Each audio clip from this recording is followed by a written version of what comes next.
Now on to my favorite story of the morning. An EMT's gut instincts may have changed the course of a man's life, and there is some powerful video proof of it. Yeah, it was a thank you that couldn't be said any other way. And new this morning, I sat down with both of the men involved to hear what happened. You never really know when it's going to happen. Michael Jessen has wanted to save and serve for, well, a long time. Ever since I was 2 years old, I want to be a fireman. I am a firefighter. Now a volunteer firefighter and EMT, Jessen eventually came to work for North Central Safety Services, hired to keep the peace and provide medical care if needed. On this day, it's a marina with motors and a dislocated shoulder. Weeks ago, he remembers it was a campground with live music. June 18th was a very warm night. I can start off with that. And high temperatures. It was a long, hot Enter another Michael. set of music. Musician Mike Allen. June 18th. Was the son of a preacher man, she was.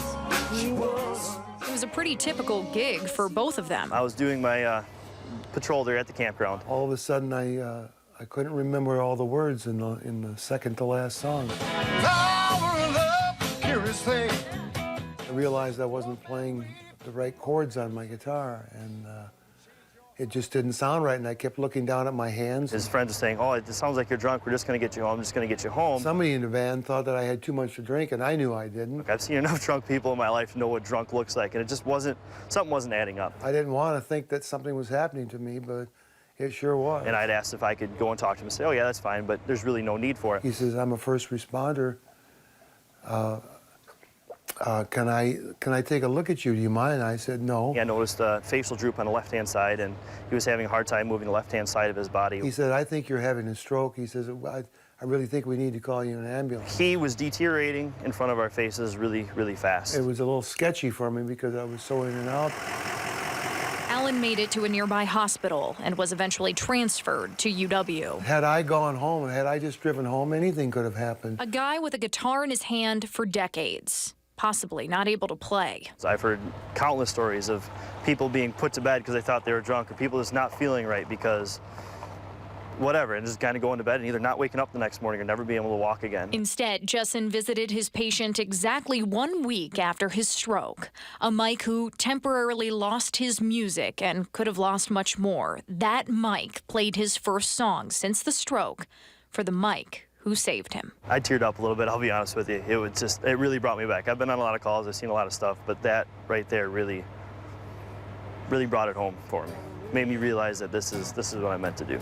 Then I watch him roll away again. So I'm just And Mike Allen is back to doing what he's meant to do. Watching the tide roll away. Everything moving normal and acting normal and thinking straight again and remembering. And this loneliness won't leave me alone. All I can say is I'm just a pretty fortunate human being. Wasting time. A whole lot to Mike Jessen. Yeah, that's for sure. Anybody could have done what I did that night. A stroke of luck, turning a stroke It was a very, very humbling experience. into a second chance. I don't know if that guy was an angel looking out for me, if someone sent him to be there at that given time and place. I don't know. But I'm really glad he was there, and I owe him a lot.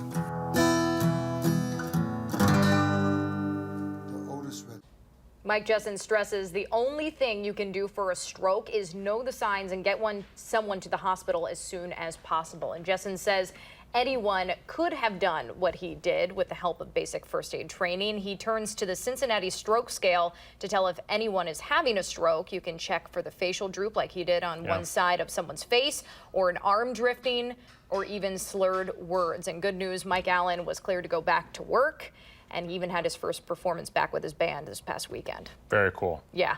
It's, you know, and I mean, a lot of people, they do think it was interesting to listen to what Mike Jessen was saying. You know, people think you've had too much to drink, and there are very specific signs that are not necessarily equivalent with alcohol. Right. And to have somebody who has played guitar for decades look down at his chords and not be able to play. I mean, I think Mike Allen knew that something was going on. Yeah. Didn't want to maybe come to terms with it. So glad somebody was there to pick him up, and that this picture was able to be taken. That's what captured me to even do the story. Pretty cool. Very cool. Yeah. Thanks for sharing that. Of course, yeah. People helping people. Happy to do it, yeah. It's We good love stuff.